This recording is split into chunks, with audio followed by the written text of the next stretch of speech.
तो आज हमने के का पढ़नी है जा शुरू ले एकदम स्टार्ट करता नहीं जा, ठीक बा, भोजपुरी में ना हिंदी में ही।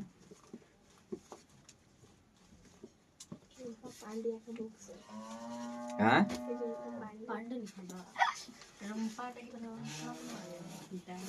हाँ चलो एकदम शांति हो गलू सो, तैयार बड़ू सो। Yes sir. गर्मी और भी नहीं खेलक अपना? नहीं सर। कोनो दिक्कत ना नु? कोनो दिक्कत परेशानी में नहीं कुछ सिंह नु जी जी बुनू, ठीक बा, कोनो दिक्कत ना। तनी सा आसानी से पानी मंगा दी तब जी जी जी ना, पानी होने की जरूरत है तो कही हो, ना तो कहीं मर और रिया जीबू तो जानते बड़ू कौन महल हो। भूत बन के कहीं यही में हवा में तैरे लगलू तो फिर दिक्कत हो जाए। चलो सबसे पहले हम लोग कहाँ से स्टार्ट किए थे? अंक से। कहाँ से? अंक से। तो अंक का परिभाषा क्या था? किसी संख्या को लिखने के लिए जिस का प्रयोग किया जाता है। किसी संख्या को लिखने के लिए जिस चिन्ह का प्रयोग किया जाता है उसे अंक कहते हैं, ठीक। उसके बाद प्रकृत संख्या, गिनती की संख्याओं को प्रकृत संख्या कहते हैं। गिनती की संख्याओं को प्रकृत संख्या कहते हैं। Very good. उसके बाद पूर्ण संख्या, गिनती की संख्याओं में शून्य मिला देने पर बनी संख्या पूर्ण संख्या कहलाती है। गिनती की संख्याओं में शून्य मिला देने पर बनी संख्या क्या कहलाती है? पूर्ण संख्या। और पूर्णांक किसे कहते हैं? ऋणात्मक संख्या और धनात्मक संख्या में जीरो मिला देने पर बनी हुई संख्या पूर्णांक कहलाती है। ऋणात्मक संख्या और धनात्मक संख्या में शून्य मिला, देखो पूर्णांक का परिभाषा बताने का बहुत तरीका है, ठीक है। एक तो बोल सकते हैं हम कि पूर्ण संख्या में अगर ऋणात्मक संख्या मिला दिया जाए तो पूर्णांक बनता है, ठीक है।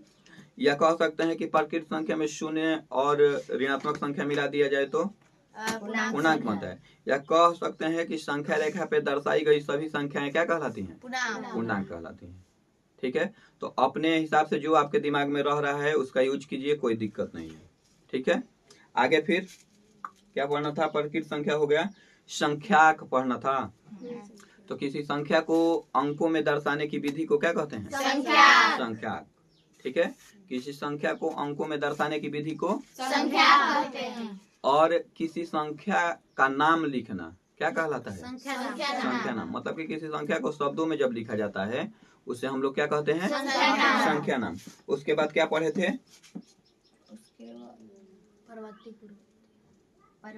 उसके बाद पढ़े थे भारतीय संख्या पद्धति और अंतर्राष्ट्रीय संख्या पद्धति, ठीक है। तो जो हम लोगों के देश में ज्यादा प्रचलित है वो क्या है? भारतीय संख्या पद्धति। लेकिन जब हम लोग अपने देश से बाहर निकलते हैं तो किसका यूज होने लगता है? आप लोग देखे होंगे यूट्यूब पे लोग कहते हैं उनका इतना मिलियन सब्सक्राइबर है। क्यों? ये भी तो कह सकते हैं कि इतना लाख है, इतना करोड़ है, क्योंकि वो पूरे विश्व स्तर पे होता है। क्या होता है? विश्व स्तर। इसलिए उसमें मिलियन बोला जाता है। क्या बोला जाता है? मिलियन, ठीक है। उसके बाद आगे क्या पढ़ना था? बड़ी संख्या छोटी संख्या, चिन्ह बताए थे ना। बड़ा वाला होता है वो क्या करता है? छोटे वाला की तरफ तीर मारता है, तीर चलाता है। और जो छोटा वाला होता है वो बड़े की तरफ क्या करता है? मुंह मारता है, क्योंकि खा के बड़ा हो जाए ना। हाँ, लेकिन उसको कभी मिलेगा नहीं वो। फिर आगे स्थानीय मान। स्थानीय मान में तो कोई दिक्कत नहीं है। अंकित मान, जो अंक लिखा रहता है वही अंकित मान होता है।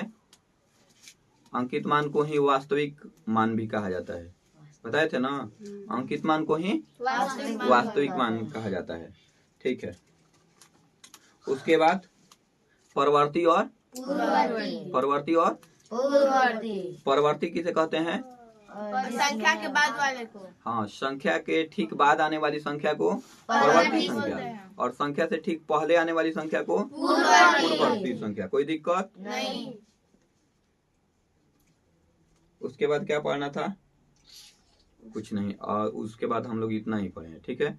उसके बाद सम विषम भाज्य अभाज्य था, तो आप लोग का क्लियर है, कोई दिक्कत नहीं है, ठीक है। तो हम लोग क्लास आज यहीं पे खत्म करते हैं। जय हिंद जय भारत। जय हिंद जय भारत। जय हिंद जय भारत।